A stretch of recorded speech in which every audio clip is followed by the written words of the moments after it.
The PCST Symposium is a unique occasion to talk about science communication.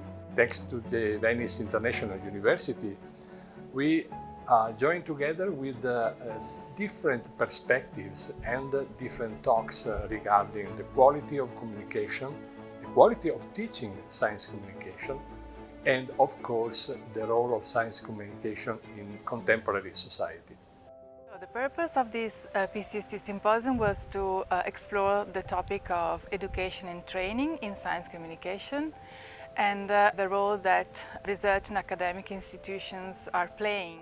The good thing is that by approaching this topic, I think one of the success was that we were able to put together the community of the PCST, which is mainly composed of scholars, of people that investigate science communication from different perspectives, but still from an academic perspective. People that come from the research and academic institutions, so meaning communication offices, research offices, and are investigating themselves about the role that training is playing in their institution to support scientists' science communication. So I think a big lesson in all of that is that in science communication, it is always important to share science, to provide knowledge, the traditional roles of dissemination of knowledge, making science accessible, sharing science stories, but we cannot stop there. We have to go further. We have to actually also have dialogue with society. We have to have engagement. So one of the key shifts in science communication has been the shift away from just providing knowledge, providing facts, to really engagement, dialogue, conversations. The concept that we're developing, that's Massimiano, Bucchi and myself, of science as the social conversation around science, tries to acknowledge that science is a subject of public conversation in many ways. So the social conversation is intended to encompass many different ways of communicating, representing, symbolizing, depicting, representing science without necessarily it being defined as formal science communication.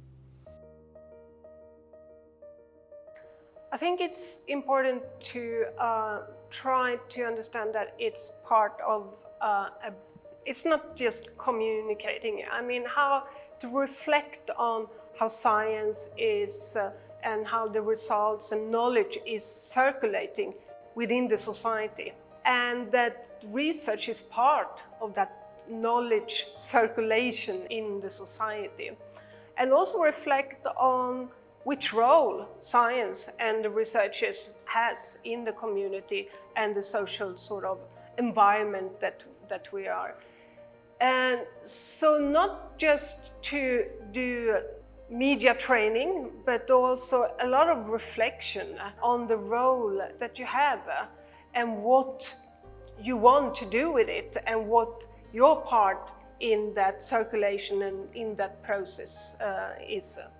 And I think that's going to be a big change, especially for young researchers at the beginning of the career. So hopefully they can get more encouraged to really interact and to involve their skills to do more science communication.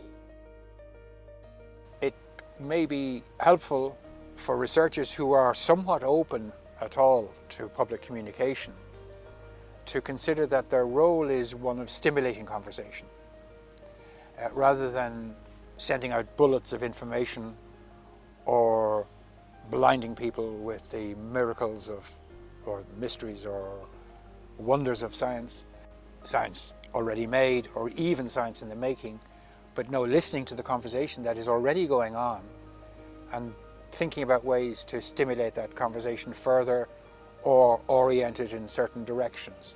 So it's a different way, I think, of thinking about public communication of science. I think we now have all the awareness that we have gone past and beyond an heroic phase of science communication where everything was okay in the sake of science communication.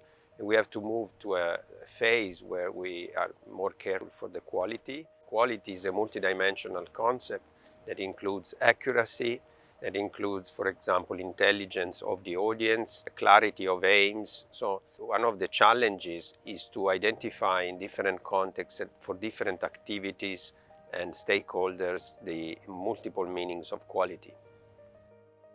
The role of the science communicator was expected to pacify or bridge this argument, but they couldn't.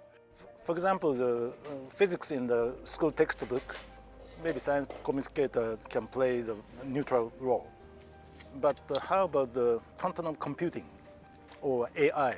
So many opinions about this new area, because the definition of AI is very, very vague. So which definition science communicator choose means some taking the position. So they cannot be neutral. I think evaluation is important in connection with the different aims and the different contexts. So again, we need multiple tools for evaluation. Evaluation has to be not the last thing you care for when you practice science communication, but has to be included already in the beginning, the idea of how you want to evaluate, how you plan to evaluate. And then, of course, there should be ways to compare and exchange data about evaluation between different actors and different institutions and organizations. So I think the most important thing is the competency of science communicator. How can you build up your ability to connect science and society? I mean, the fake news, malinformation is trouble a lot to the society. So in order to have the rational decision making, or in order to have the balanced view about the issues, I mean, you need some kind of competencies as a science communicator.